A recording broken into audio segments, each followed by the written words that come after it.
Hi everyone, आज हम लोग देखेंगे क्लास 8 का अध्याय 1 परिमेय संख्याएं। ठीक है, सबसे पहले हम लोग ये जानते हैं इसमें कि इसमें बेसिक क्या है, उसके बाद हम लोग इसके एक्सरसाइज पे चलेंगे। ठीक है, तो इसमें सबसे पहले हम देखेंगे परिमेय संख्याएं जो है इसमें क्या क्या हम लोग को पढ़ना है। तो इसमें सबसे पहले हम लोग जानेंगे प्राकृतिक संख्याएँ क्या है, पूर्ण संख्याएं, पूर्णांक संख्याएं और परिमेय संख्याएं ये क्या होती हैं। उसके बाद हम लोग उनके गुणधर्म देखेंगे। प्राकृतिक संख्याएं क्या होती है, मतलब कि नेचुरल नंबर्स।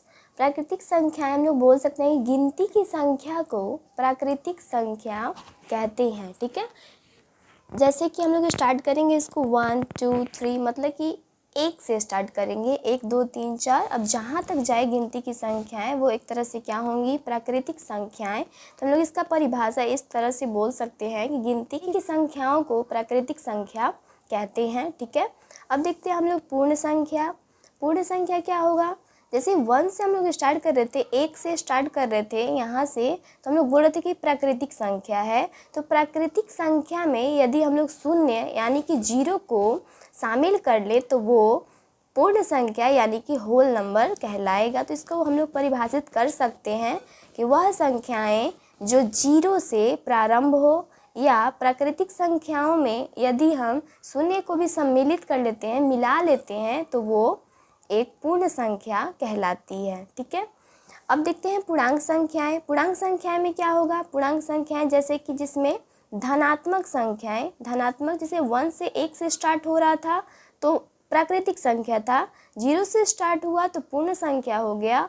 और जिसमें ऋणात्मक संख्याएं भी शामिल हो जाती हैं। ऋणात्मक कहने का मतलब कि नेगेटिव नंबर्स जो माइनस वाला है, अगर वो भी शामिल कर लिया जाए तो उसे पूर्णांक संख्याएं यानी कि इंटीजर्स कहते हैं। ठीक है, तो इंटीजर्स हम लोग बोल सकते हैं जिसमें धनात्मक संख्याएं, ऋणात्मक संख्याएं और शून्य तीनों सम्मिलित हो, उसे हम लोग पूर्णांक संख्याएं कहते हैं यानी कि इंटीजर्स कहते हैं। ठीक है, अब देखते हैं हम लोग परिमेय संख्याएं।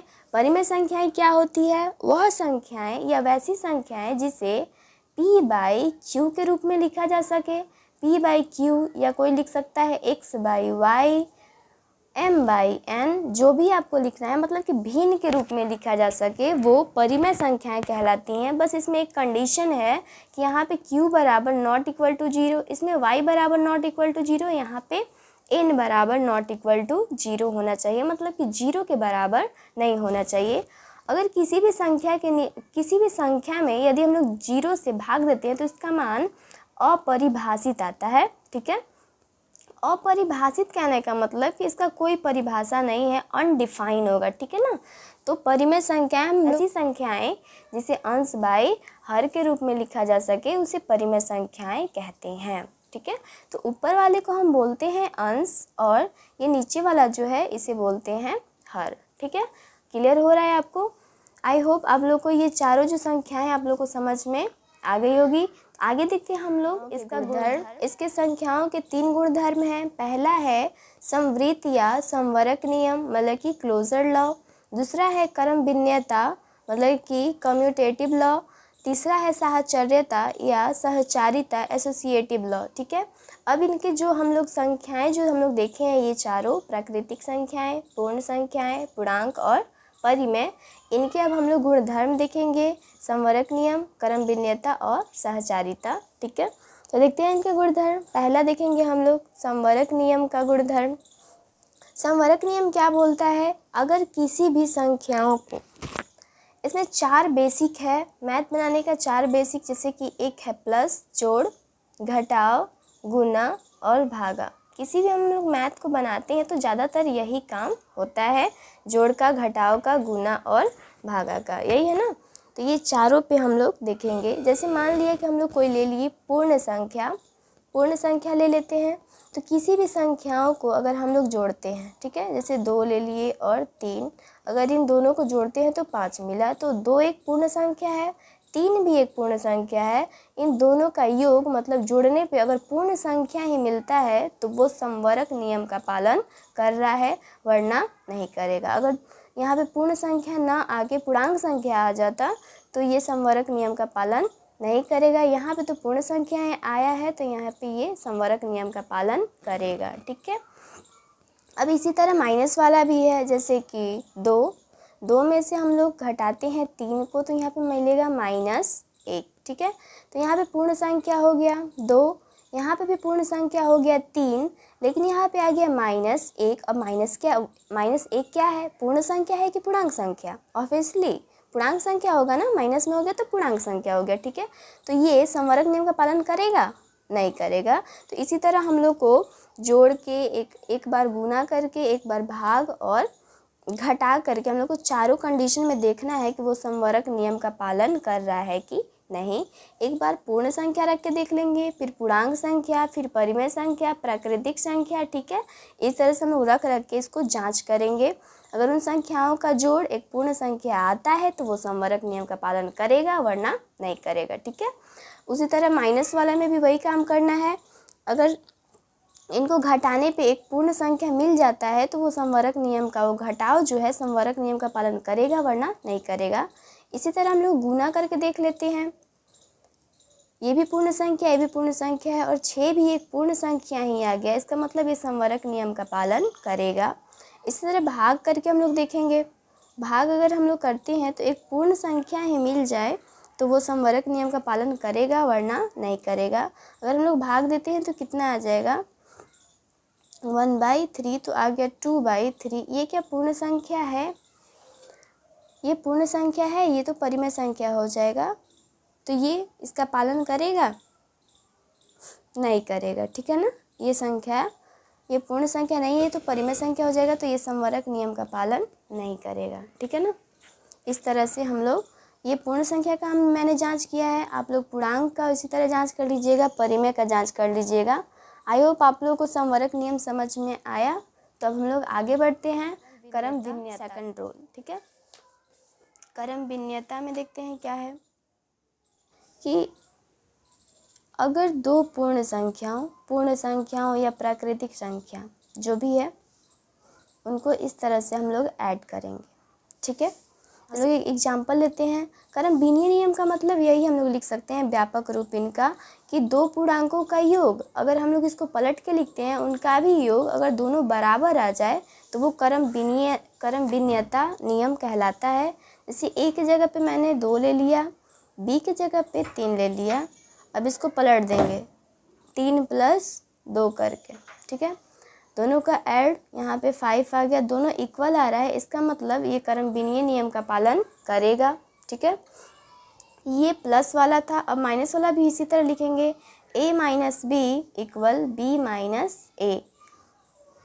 इसमें देखते हैं a के जगह पे 2, b के जगह पे 3, ठीक है। सॉरी 2 हो जाएगा यहाँ पे, -1 यहाँ पे हो गया 1। ये दोनों क्या इक्वल है? यहाँ पे -1 है, यहाँ पे +1 है, इसका मतलब ये इक्वल नहीं है। तो ये क्रम भिन्नता का नियम का जो पालन है वो नहीं कर रहा है माइनस वाला में। प्लस वाला में क्रम भिन्नता का पालन कर रहा है, माइनस वाला में नहीं कर रहा है। कोई भी संख्या ले लीजिए, पूर्ण संख्या हो, पूर्णांक संख्या हो। यहाँ पे तो खैर मैं पूर्ण संख्या का बता रही हूँ, आप लोग पूर्णांक संख्या और परिमेय संख्या को इसी रूप से जांच कर लीजिएगा। बस इसका पैटर्न यही है, a + b = b + a। अब मल्टीप्लाई में क्या है, a × b = b × a, मतलब कि बस पलट देना है इसको। यहाँ पे a की जगह पे 2, b की जगह पे 3, यहाँ पे पलट देंगे हम लोग 3 × 2, ठीक है। मल्टीप्लाई किया हम लोग 6, दोनों तरफ 6, मतलब कि दोनों तरफ इक्वल आ गया। इसका मतलब क्रम भिन्नता का जो नियम है गुना में भी क्या होगा, फॉलो करेगा, पालन करेगा उसका, ठीक है।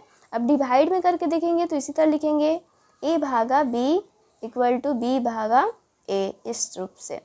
अगर हम लोग 4 से भागा देते हैं, 4 में भागा देते हैं 2 से, यहाँ पे 2 से भागा देंगे हम लोग 4 में, देखिए 1/2। ऐसे डायरेक्ट भी हम लोग डिवाइड कर सकते थे, लेकिन यहाँ पे थोड़ा सा इक्वेशन उन लोग का चेंज हो जाएगा ना, इसलिए मैंने पलट दिया, ठीक है। तो यहाँ पे 2 हो गया, यहाँ पे 1/2 हो गया। दोनों इक्वल है क्या? नहीं, ये दोनों इक्वल नहीं है, इसलिए भाग का जो काम है इसमें भी ये क्रम भिन्नता का पालन नहीं करेगा, ठीक है। ये मैंने पूर्ण संख्या का करके बताया आप लोगों को। आप लोग पूर्णांक संख्या का करके देख लीजिएगा और परिमेय संख्या का, प्राकृतिक संख्या का करके आप लोग देख। ये क्रम भिन्नता का नियम है। आई होप आप लोग को समझ में आ रहा होगा, है ना। तो आगे देखते हैं थर्ड। साहचर्य नियम या सहचारिता नियम में इसका थोड़ा सा कंडीशन चेंज होगा। इसमें 3 पूर्ण संख्याएं या प्राकृतिक संख्याएं या परिमेय संख्या, इसमें 3 हम लोग रखेंगे, ठीक है ना। तो a + b + c, ठीक है, और यहाँ पे a + b × b + c ऐसे होगा। तो अब हम लोग इसको जांच करते हैं कि प्लस वाले में ये सहचारिता का नियम का पालन कर रहा है या नहीं। a की जगह पे 2, b की जगह पे 3 और c की जगह पे 4 ले लिया। यहाँ पे उसी तरह इसका मान पुटअप कर देंगे। पहले ब्रैकेट का काम होता है, तो ब्रैकेट का हो गया काम। ये ऐड करेंगे 9, यहाँ पे भी 9 आ गया। इसका मतलब जो योग है यहाँ पे सहचारिता का नियम का पालन करेगा, ठीक है ना। माइनस वाला इसी तरह है, a - b - c = सॉरी मैं प्लस दे रही थी, इसमें भी वही मान बैठा के मैं देख लेती हूँ।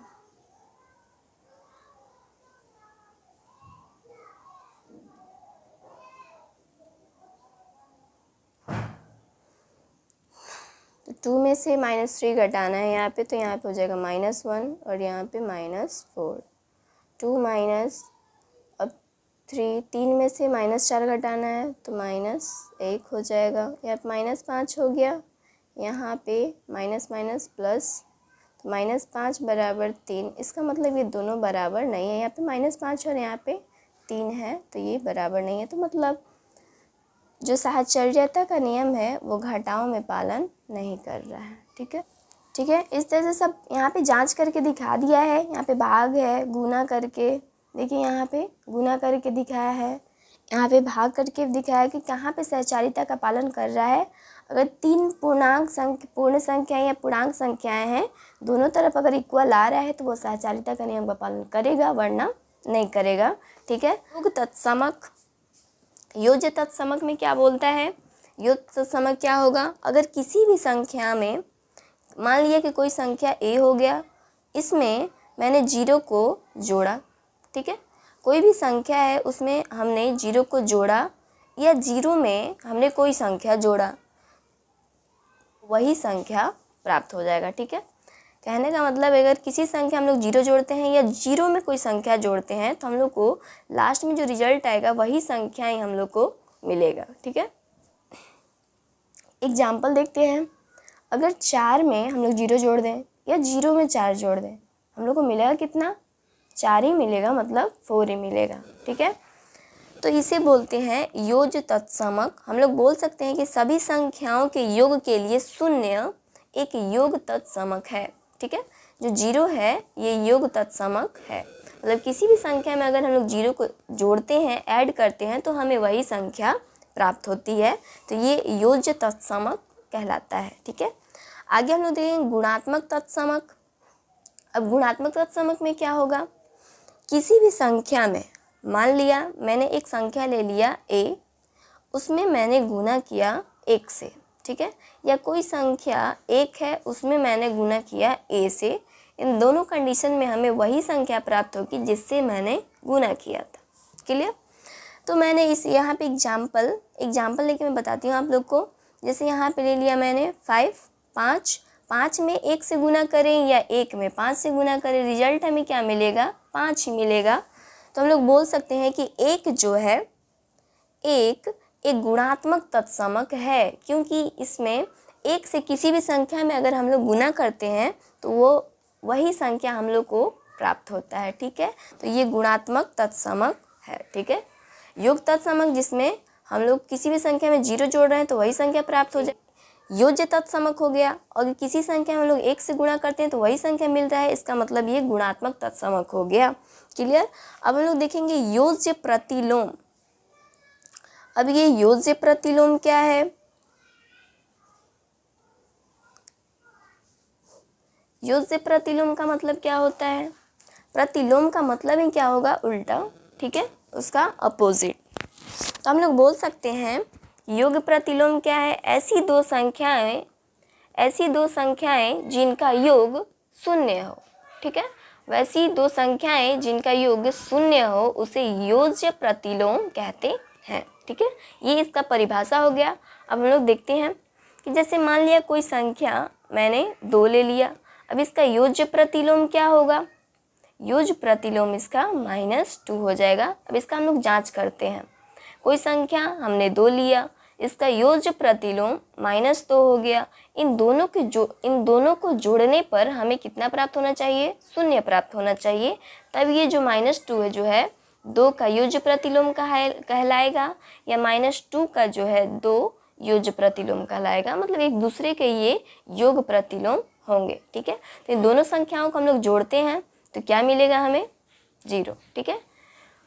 अब जैसे कि यहाँ पे मैंने धनात्मक लिया था तो कि इसका योज्य प्रतिलोम ऋणात्मक आ गया। अगर कोई संख्या हम लोग ऋणात्मक लेते हैं तो इसका योज्य प्रतिलोम जो है धनात्मक आएगा। तो सिंपल सी चीज़ है, अगर किसी भी दो संख्याओं का योग 0 के बराबर आ रहा है तो वो योज्य प्रतिलोम कहलाता है, ठीक है। इसी तरह आप लोग 8 का निकाल के देखिएगा, 8 का क्या हो जाएगा। फिर -10 का निकाल के देखिएगा, योज्य प्रतिलोम क्या हो जाएगा। ऐसे तो एक्सरसाइज में क्वेश्चन मिलेंगे ही आप लोगों को, ठीक है। अब देखते हैं हम लोग गुणात्मक प्रतिलोम।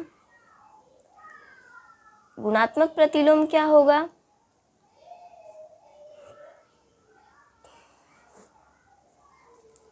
गुणात्मक प्रतिलोम में क्या होता है? वैसी दो संख्याएं जिनका गुणनफल 1 प्राप्त हो, ठीक है।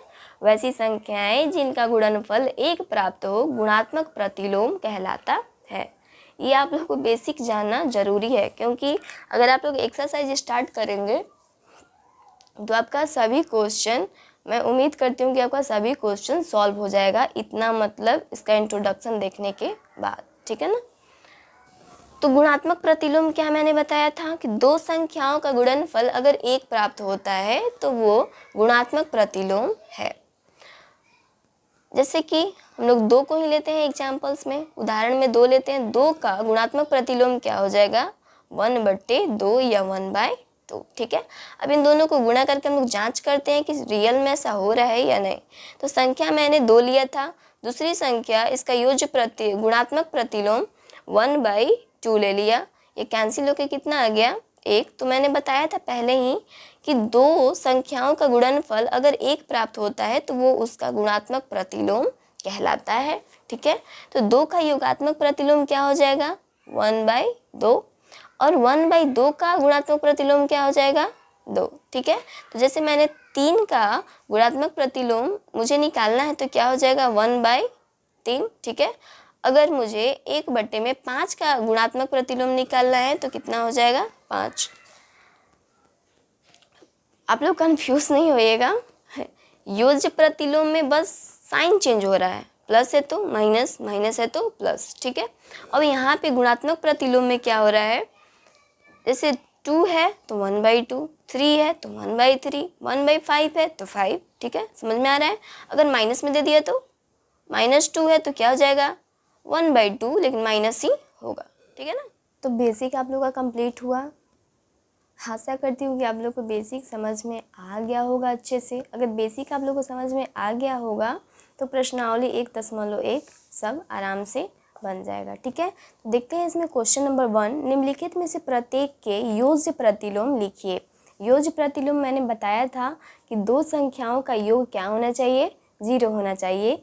तो जैसे कि जो प्लस में था उसको माइनस में लोग चेंज कर रहे थे, जो माइनस में था उसको प्लस में चेंज कर रहे थे, ठीक है। इसका सलूशन हम लोग करते हैं, इसको बनाते हैं। तो यहाँ पे देखिए पहला क्वेश्चन जो है, क्वेश्चन नंबर 1 का पहला जो है 2/3 है, तो इसका योज्य प्रतिलोम क्या हो जाएगा? तो इसका हो जाएगा प्लस में है ना, तो इसको माइनस में कर देंगे, -2/3, ठीक है, 2/3। ऐसे जो प्लस में है तो माइनस में इसका योज्य प्रतिलोम हो गया। 25/9 है, ये माइनस ऊपर दीजिए या नीचे कोई फ़र्क नहीं पड़ता है, मतलब माइनस ही माइनस है, भिन्न में माइनस लग गया, ऊपर दीजिए या नीचे कोई फ़र्क नहीं पड़ेगा उससे, ठीक है। अब यहाँ पे सेकंड है 25/9, प्लस में है ना तो ये माइनस में हो जाएगा, -25/9, 9, ठीक है। 16 माइनस में है, माइनस में तो इसका योग प्रतिलोम प्लस में हो जाएगा 16। अब प्लस लिखिए या ना लिखिए, यहाँ पे प्लस छिपा रहता है, ठीक है। तो यहाँ पे प्लस लिखने की कोई ज़रूरत नहीं है, ऐसे भी ठीक है। यहाँ पे माइनस 15/8 है, तो माइनस में है तो ये प्लस में हो जाएगा 15/8, ठीक है। अब 5 देखते हैं, 5 जीरो है तो जीरो का क्या हो जाएगा, जीरो ही हो जाएगा। ये प्लस या माइनस इसका कोई मायने नहीं रखता है, तो जीरो ही है। ये देखिए तो माइनस माइनस यहाँ पे कैंसिल हो जाएगा, माइनस माइनस क्या हो जाएगा, प्लस। तो 5/7 जो है प्लस में है, इसको माइनस में, तो इसका योग प्रतिलोम माइनस में -5/7, ठीक है। 13/5 है, इसका मतलब ये माइनस में है, माइनस में तो इधर जाएगा तो प्लस में हो जाएगा 13/5।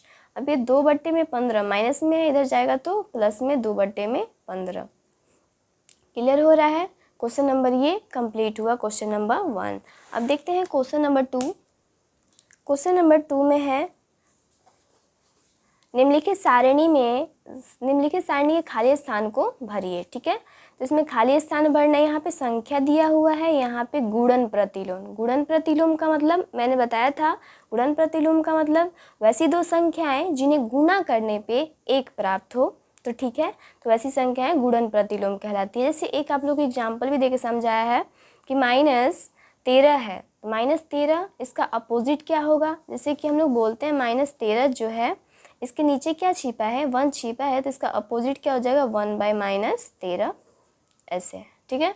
तो हम लोग इसका 5/4 है, मतलब 5/4 इसको बनाते हैं। तो 5/4 जो है इसको हम लोग बनाएंगे तो क्या हो जाएगा, इसका अपोजिट 4/5, ठीक है।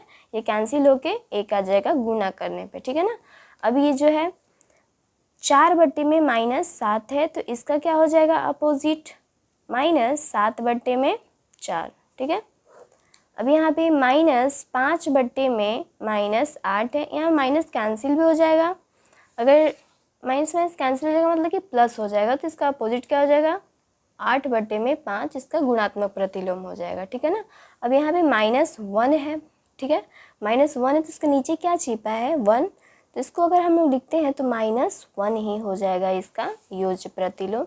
या 1 जैसे प्लस में 1 कर दिए, नीचे माइनस में 1, तो प्लस माइनस क्या होता है, माइनस ही होगा ना, तो -1 इसका गुणात्मक प्रतिलोम होगा, ठीक है। अगला क्वेश्चन देखते हैं हम लोग थर्ड में दिया है उचित गुणधर्मों के उपयोग से निम्नलिखित का मान ज्ञात कीजिए। से कौन से गुणधर्म का ये पालन कर रहा है, उसके अनुसार हम लोग क्या करना है, इसे सॉल्यूशन करना है, सॉल्व करना है, ठीक है ना। क्वेश्चन नंबर 3 का पहला, इसमें गुणधर्मों का उपयोग करके इनका मान निकालना है, ठीक है। ये कौन सा नियम का पालन करेगा, भिन्नता का नियम जो है उसका पालन करते हुए हम लोग इसको सॉल्व करेंगे, ठीक है। बनाते हैं 4/3 प्लस 3/5 प्लस -2/3 प्लस -11/5। अब इन सब का एलसीएम कितना हो जाएगा, 3 5 का लघुत्तम कितना हो जाएगा, 15। आप निकाल के देख सकते हैं, 15 आएगा। 3 से 15 कितने बार में कटेगा, 5 बार में। जितने बार में कटा उतना से ऊपर वाले में हम लोग क्या करेंगे, मल्टीप्लाई। तो 5 का कितना हो गया, 20। 5 से ये 15 फिर कितने बार में कैंसिल होगा, 3 बार में। 3 में मल्टीप्लाई करेंगे तो 9 हो गया। यहाँ पे प्लस 3 5 15, 5 बार में कट गया। 5 में -2 में गुना करेंगे तो -10, फिर प्लस 5 15, 3 बार में कट गया। 11 में 3 में गुना करेंगे, मतलब कि 11 33, माइनस है तो माइनस लगा दिया, ठीक है। अब ये प्लस वाले को ऐड कर लेंगे, 20 और 9 29 प्लस -10 -33 कितना हो जाएगा, 43/15। अब 43 में से 29 हम लोग घटाएंगे, माइनस में है ना, तो बड़े वाले में छोटे को घटाते हैं, तो यहाँ पे माइनस लगा हुआ है। तो 43 में से 29 हम लोग घटाएंगे तो आ जाएगा -14/15। ये इसका सॉल्यूशन हो गया, ठीक है। देखते हैं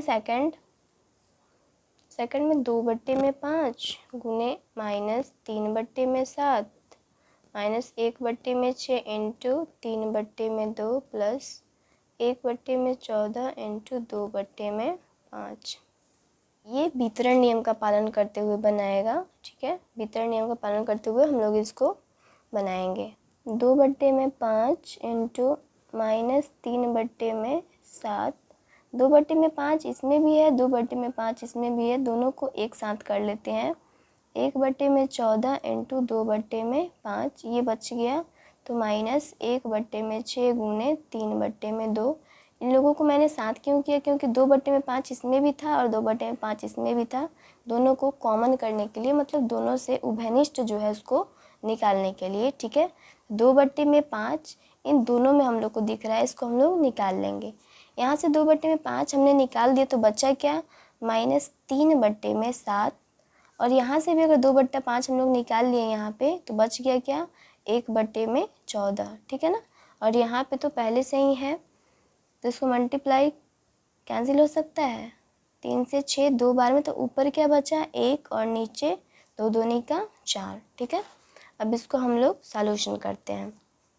2/5 हो गया, यहाँ पे बट्टे पे का जोड़ हो सकता है। 7 और 14 का लघुत्तम कितना हो जाएगा, 14 ही हो जाएगा। 7 से 14 2 बार में कैंसिल होगा, 2 में -3 में गुना करेंगे -6, प्लस 14 से 14 कैंसिल हो गया एक बार में। 1 में 1 से अगर गुना करते हैं हम लोग 1 ही मिलेगा, ठीक है ना। तो 1/4 हो गया यहाँ पे। 2/5, अब यहाँ से ब्रैकेट हम लोग हटाएंगे तो यहाँ पे मल्टीप्लाई का सिंबल आएगा, चिन्ह आएगा। -6 में से -6 में 1 अगर हम लोग जोड़ते हैं तो मिलेगा -5/14, ठीक है। यहाँ पे -4 बच गया है। आगे कैंसिल अगर होगा तो हम लोग कर देंगे। 2 से 14 कट गया 7 बार में, ये 5 से 5 कैंसिल हो जाएगा -1 बार में, तो ऊपर बच गया -1 और बट्टे में 7 -1/4। अब 1 और 4 का लघुत्तम क्या हो जाएगा, एलसीएम 28, ठीक है ना। 7 से 28 4 बार में कैंसिल होगा, 4 में -1 में हम लोग गुणा करते हैं, गुना तो -4, यहाँ पे माइनस है तो माइनस। 4 7 28, 7 बार में कटेगा, 7 बार में कटेगा, 7 में 1 में गुना करेंगे 7। अब यहाँ पे -4 है -7 है, दोनों को ऐड कर देंगे, ठीक है ना। तो -7 -4 कितना हो जाएगा, -11/28। ये इसका सॉल्यूशन। अगला क्वेश्चन देखते हैं हम लोग 4 में दिया हुआ है 5/18 को -7/72 के व्युत्क्रम से गुना कीजिए।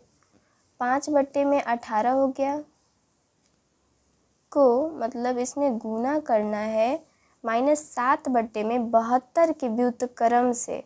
-7/72 का व्युत्क्रम कहने का मतलब कि इसका अपोजिट, उल्टा इसका क्या होगा, 72/-7, ठीक है ना। तो 5/18 इसमें हम लोग को गुना करना है -7/72 के व्युत्क्रम से, ठीक है। तो ये इसका व्युत्क्रम हो गया। 18 चौका 72 कैंसिल हो जाएगा, क्या बचा क्या, यहाँ 5 और 4 बट्टे में -7, तो 5 चौका 20 बट्टे में -7 से यहाँ माइनस लगा देंगे, मतलब -20/7, ठीक है। अगला देखते हैं हम लोग क्वेश्चन नंबर 5। इसमें क्या बोल रहा है, -1/3 गुने 1/2 plus 1/4 equal to -1/2 into 1/2, 1/2 plus -1/3 गुने 1/4 के रूप में कौन सा गुणधर्म है। तो ये कौन सा गुणधर्म है, ये वितरण नियम का पालन करेगा, ठीक है ना। वितरण नियम कहने का मतलब कि इस टाइप का A into B plus C, तो ये फॉलो कैसे करेगा, जो A जो है इन दोनों के साथ गुना का संबंध रखेगा, ठीक है। A जो है B के भी साथ संबंध रखेगा और C के भी साथ संबंध रखेगा, ठीक है। तो पहले A से B में गुना करेंगे तो क्या हो जाएगा, A इंटू B। यहाँ पे माइनस है, सॉरी प्लस है तो प्लस दे देंगे, अगर माइनस रहता तो माइनस भी दे सकते थे, ठीक है। उसके बाद A में C से गुना करेंगे तो A इंटू C, तो अगर प्लस रहेगा तो A into B plus A into C, अगर यहाँ पे माइनस रहा तो A into B minus A into C। ऐसे ये वितरण नियम का है, ये वितरण नियम का पालन करता है। तो ये ऐसे ही हम लोग को दिख रहा होगा, -1/3 ए के जगह पे, और यहाँ पे बी के जगह पे 1/2 प्लस सी के जगह पे 1/4, ठीक है ना। अभी वितरण नियम का पालन कर रहा है ना। देखिए -1/3 गुना हुआ है 1/2 से, मतलब एक बार इनसे गुना हुआ है, एक बार 1/4 से गुना हुआ है। तो ये किन गुण धर्म का पालन कर रहा है? तो वितरण नियम, ठीक है ना, वितरण नियम का।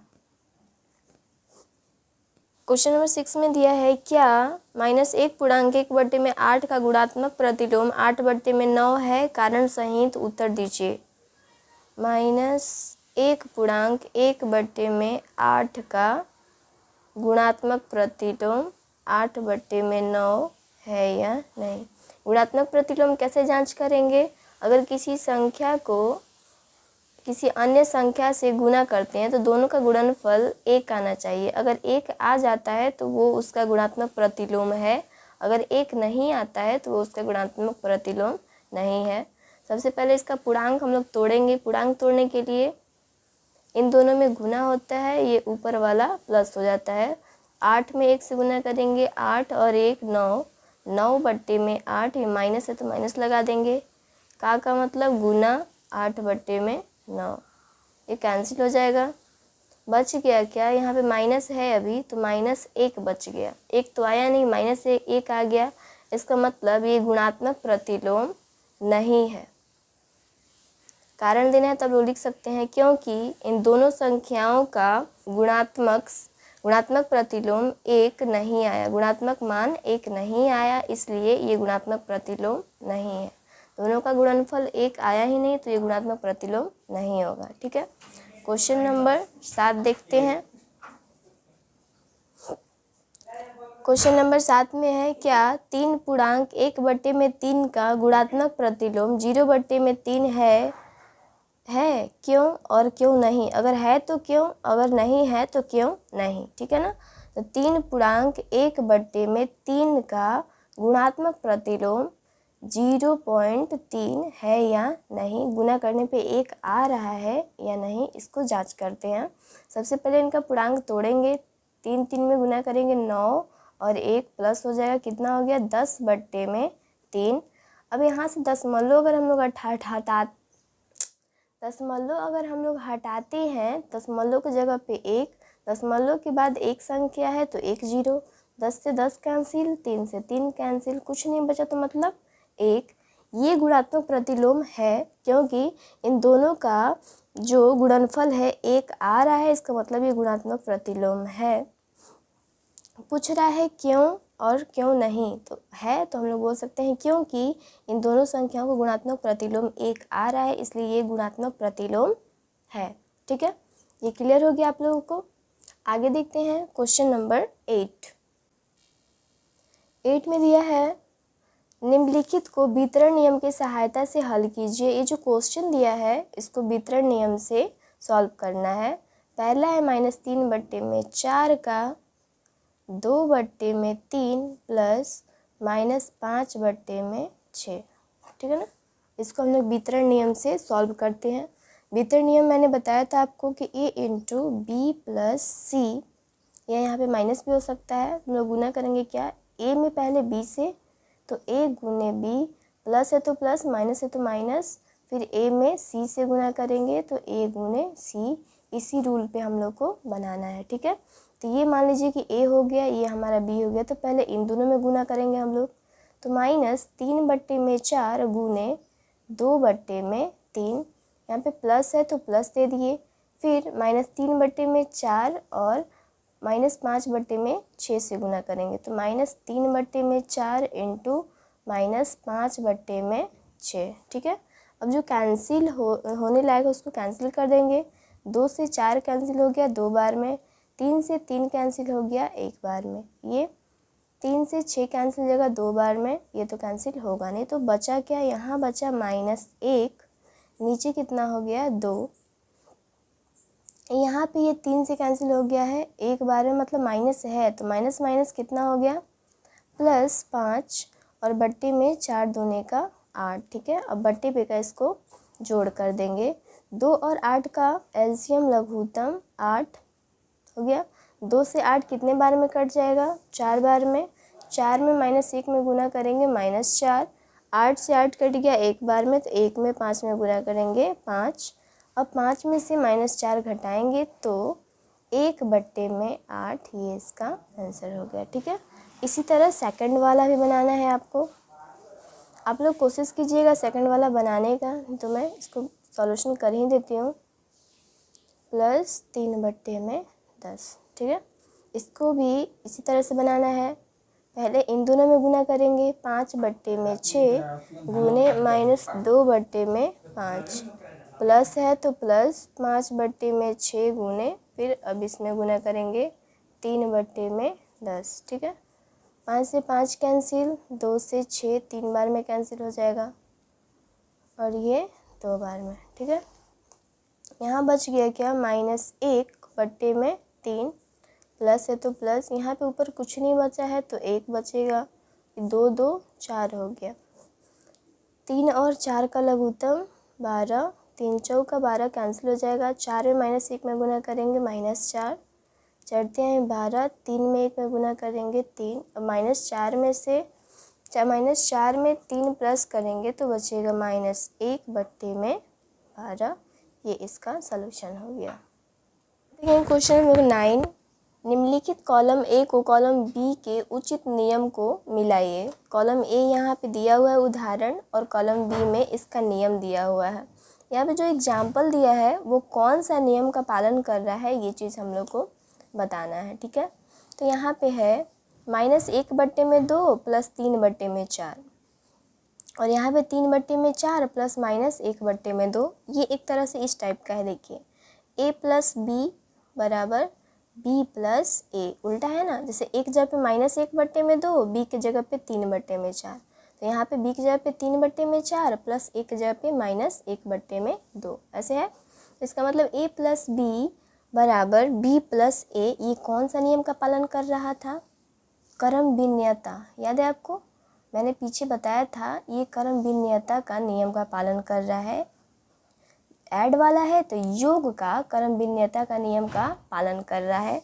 तो देखते हैं 1 का ऑप्शन इसमें कहाँ है? योग का क्रम विनिमय नियम, यहाँ जे। तो हम लोग बोल सकते हैं कि 1 का जे हो जाएगा योग का क्रम विनिमय नियम। ठीक है, अब सेकंड वाला है 5/6 गुने 4/7 बराबर 4/7 गुने 5/6। बस जैसे योग वाला था ये भी गुने वाला है। जैसे a × b बराबर b × a, जैसे ये योग वाला था उसी तरह ये गुना वाला है। तो ये योग का क्रम विनिमय नियम, तो ये हो जाएगा गुणा का क्रम विनिमय नियम। अब देखते हैं कि इसमें गुणा का क्रम विनिमय नियम ऑप्शन कहाँ है? गुणा का क्रम विनिमय नियम ऑप्शन आई है। तो सेकंड का क्या हो जाएगा? ऑप्शन आई, गुणा का क्रम विनिमय नियम। ठीक है ना। अब थर्ड देखते हैं हम लोग।